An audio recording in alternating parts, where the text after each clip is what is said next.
Class 9th के लिए prose है the fun they had by Isaac Asimov NCERT का है ये। तो इस प्रोज के बारे में मैं बता दूं, ये छोटी सी कहानी है। द फन दे हैड, जो मज़ा उन्होंने जो पाया, जो आनंद उन्होंने पाया। इसमें 4 कैरेक्टर हैं। एक तो है मागी नाम की एक लड़की है, 11 ईयर्स, जैसे तुम लोग 9th में हो, तुम लोग भी 11 साल के आसपास होगी, 11, 12, 13। तो ये 11 साल की एक बच्ची है। और एक लड़का है टॉमी उसके पास रहता है बगल में। और मागी की मदर है इसमें, वो एक महिला है जो पढ़ाई लिखाई को बड़ा ध्यान देती है अपने बच्चों पे। और एक काउंटी इंस्पेक्टर एक अधिकारी होते हैं जो स्कूलों की जांच करते हैं। स्कूलों में कुछ समस्या होती है, कोई दिक्कत होती है तो वो आते हैं। ये एक इमेजिनरी स्टोरी है, एक काल्पनिक कहानी है। इसमें लेखक ने ये कल्पना की है कि भविष्य में स्कूल्स कैसे होंगे, क्लासेस कैसे होंगे। अब देखो, इस समय तो थोड़ा सा वैसा है कि ऑनलाइन क्लास चल रही है, हम लोग पढ़ा रहे हैं अलग अलग मोड्स पर, लेकिन अब भी हम टीचर पढ़ा रहे हैं। टीचर मतलब एक ह्यूमन बीइंग, एक मनुष्य के रूप में पढ़ा रहे हैं। आने वाले समय में होगा कि सब कुछ ऑटोमेटेड हो जाएगा। ऑटोमेटेड यानी मशीन के द्वारा।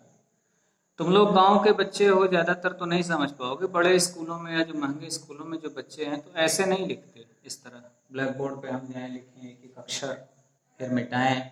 ऐसे स्क्रीन चलती है, डिजिटल स्क्रीन, उस पर जैसे हमें ये चैप्टर पढ़ाना, चैप्टर ऐसे आ जाएगा फिर वो चला भी जाएगा, बिल्कुल चलता फिरता, जैसे फिल्म चलती है वैसे चलता है।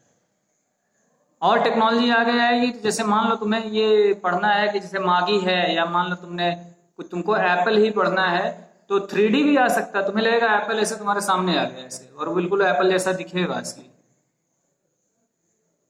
तो टेक्नोलॉजी ऐसी हो जाएगी आने वाले समय। वो टीचर असली नहीं होंगे, रोबोज होंगे, मशीन्स होंगी। उनको मैकेनिकल टीचर्स इसमें कहा गया है। तो इसमें ये 2 बच्चे हैं जो मागी और टॉमी, इनकी फीलिंग्स को दिखाया गया है कि इनको भाई क्या कर रहे हैं कि ह्यूमन टीचर से कैसे ही सोचते हैं कि नहीं, अगर कोई ह्यूमन टीचर होता तो वो हमारे सेंटिमेंट्स को समझता, भावनाओं को समझता। और बुक्स जैसे तुम लोग अभी रखते हो, इस तरह के बुक्स खत्म हो जाएंगे, सब ऐसे स्क्रीन पे चलेंगे। अभी ई बुक आते हैं, तुम लोग नहीं जानोगे, मैं जानता हूँ क्योंकि मैंने ई बुक्स कई मंगाए हैं, पढ़ा भी है। ई बुक्स जो है ना, सॉफ्टवेयर टाइप, जैसे ये मोबाइल समझ लो या मोबाइल टाइप का स्क्रीन आता है, ई बुक रीडर कहते हैं, ई बुक रीडर। उसमें वो डाल दोगे तो उसमें पन्ने पन्ने ऐसे पलटते जाइए, पढ़ते जाइए। मतलब ऐसा पन्ना का लफड़ा नहीं, वो सॉफ्टवेयर है बिल्कुल डाल के पढ़ा जाए। तो खूब चलने लगा है। तो आने वाले समय में सब यही सब रहेगा। तो एक इमेजिनरी इस तरह की एक स्टोरी है। तो शुरुआत करते हैं इसको। तुम लोग पूरा, मैंने कहा था कि रीडिंग कर लेना पहले से, क्योंकि तुम लोगों का जो बैकग्राउंड है, सोशल बैकग्राउंड है, जो पारिवारिक परिवेश है, सामाजिक परिवेश है, इससे जुड़ने में थोड़ी दिक्कत होगी। तो इससे जुड़ने के लिए थोड़ा हाईली इमेजिनेटिव होना पड़ेगा। थोड़ी कल्पना करो कि भविष्य में क्या हो सकता है। मैं यहाँ बैठ के ना पढ़ाऊँ, कोई मशीन का बना हुआ टीचर वैसे पढ़ाए, ब्लैक बोर्ड पे ऐसे चीज़ें आए जाएँ, बुक्स तुम्हारे पास इस तरह की ना हो, तुम्हारे पास भी अलग अलग टैबलेट्स हों, या टैबलेट से भी ज़्यादा एडवांस चीज़ें, मोबाइल से भी ज़्यादा एडवांस चीज़ें आ सकती हैं। चैप्टर देखते हैं हम थोड़ा सा। Maggie even wrote about it that night in her diary on the page headed 17th May 2157. She wrote, "Today Tommy found a real book." अब देखो शुरुआत कैसे होता है इस पाठ का, कि मागी ने रात में अपनी डायरी में लिखा। डायरी लोग लिखते हैं, तुम लोग पता नहीं लिखते हो कि नहीं, गांव में नहीं जानते होगे, हम लोग भी लिखे हैं। मैं भी पहले लिखता था, जब मैं जवान हुआ करता था, हाई स्कूल वगैरह 9th वगैरह में था। अब भी हैं डायरीज, तो उसमें लिखता था डेली शाम को कि दिन भर क्या हुआ, कैसे हुआ। कई लोगों की डायरी लिखनी हॉबी होती, बाद में यार जीवन के झंझावातों में छूट गई ये बात। पहले लिखा करता था डायरी, है भी अभी diary.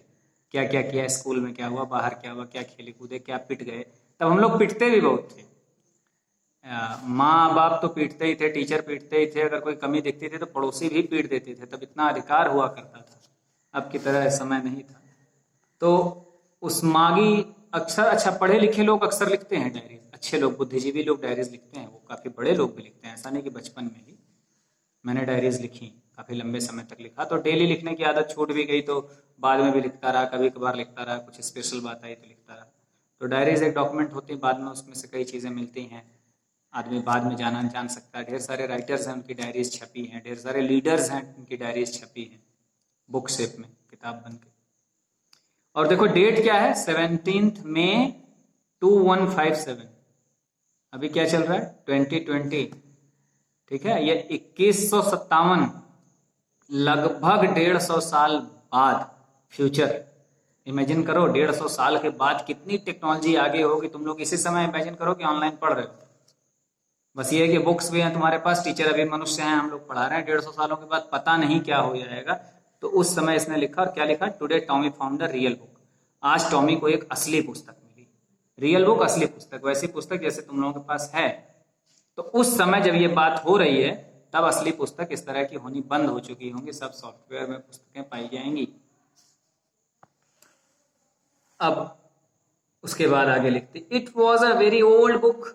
Maggie's grandfather once said that when he was a little boy, his grandfather told him that there was a little time when there was a time when all stories were printed on paper.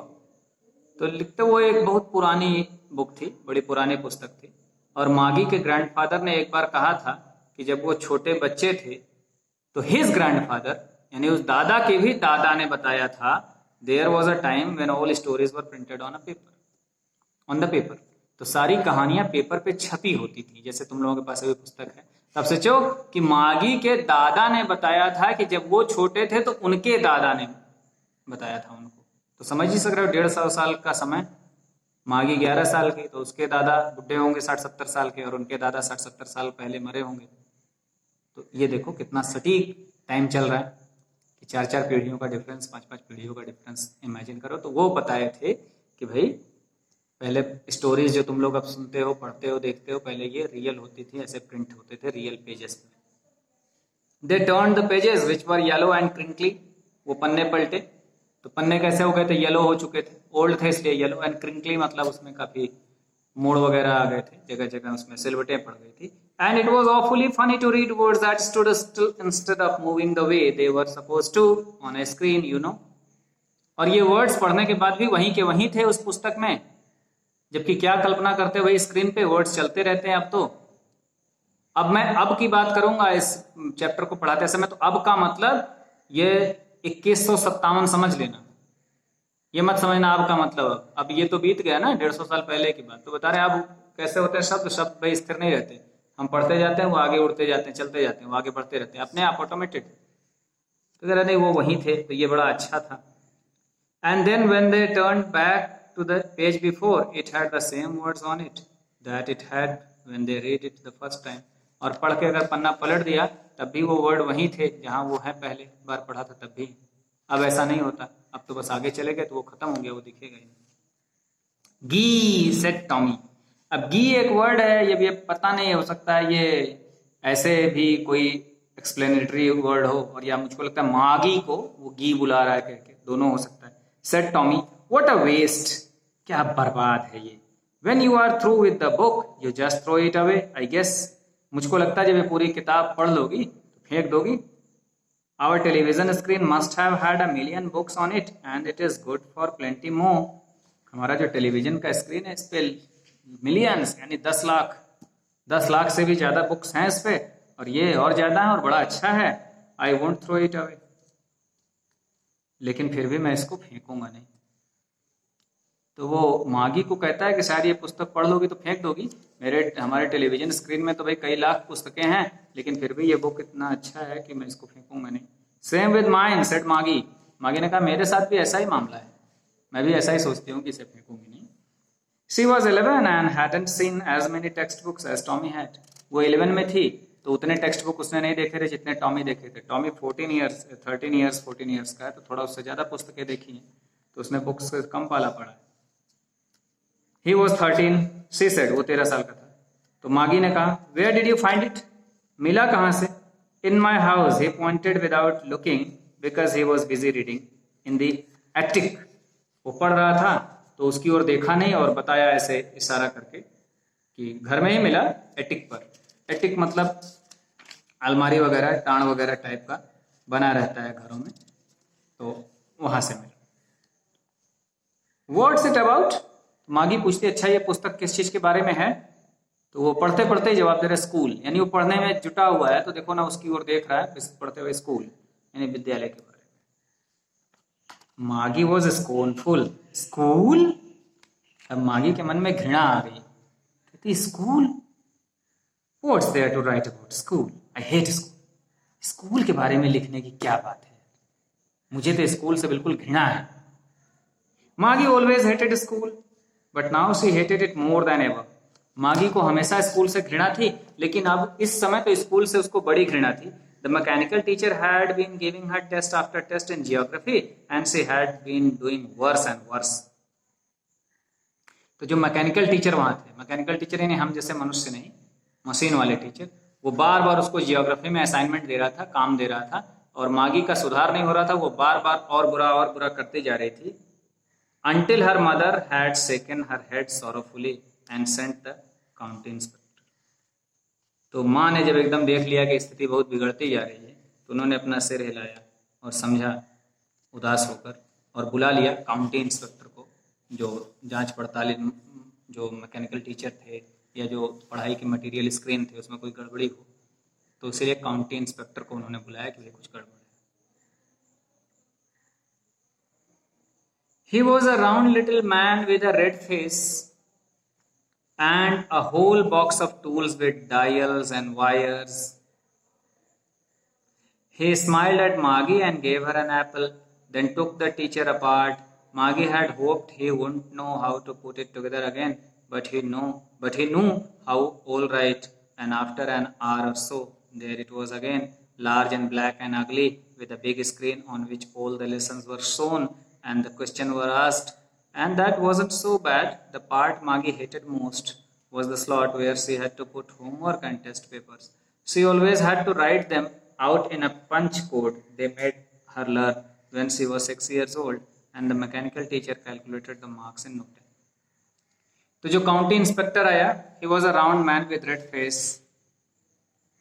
एक round man थे, round मतलब गोल, गोल मतलब गोल नहीं, गोल मटोल, काफी मोटे छोटे आदमी होते हैं, गोल मटोल से आदमी थे, उनका चेहरा लाल लाल सा था, काफी गोरे रहे होंगे तो चेहरा लाल होता है। And a whole box of tools with dials and wires, और एक बक्सा लेके आए, उसमें सब टूल्स भरे थे, उनके यंत्र भरे हुए थे, और डायल्स में पार्ट तार वार थे। ही स्माइल्ड एट मागी, मागी को देख के वो मुस्कुराए, and gave her an apple, और उसको एक एप्पल दिया, and took the teacher apart, और टीचर को लेकर गए एक और। वो टीचर जो मैकेनिकल टीचर था, जो मशीन का टीचर था, मशीन का बना। मागी had hoped he won't know how to put it together again, और मागी को ये आशा थी कि अभी टीचर को खोल तो दे रहा है, इसको ये फिर से जोड़ नहीं पाएगा।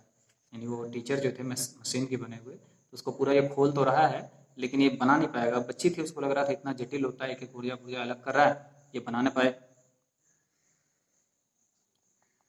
But he know how all right, लेकिन वो जानता था ये सब करना। एंड आफ्टर एन आवर और सो, और 1 घंटा या इसी तरह और बीता, देयर इट वॉज अगेन, फिर से ये बन के तैयार था, लार्ज एंड ब्लैक एंड अगली, बिल्कुल ऐसे बड़ा सा काला सा भद्दा सा वो टीचर फिर तैयार, with a big screen on which all the lessons were shown, और एक बड़ा सा स्क्रीन लगा हुआ था उस टीचर में, जिसमें सारे लेसन्स दिख रहे थे। And the questions were asked, और उसमें क्वेश्चंस भी पूछे जा रहे थे। दैट वॉजंट सो बैड, और ये इतना बुरा नहीं था।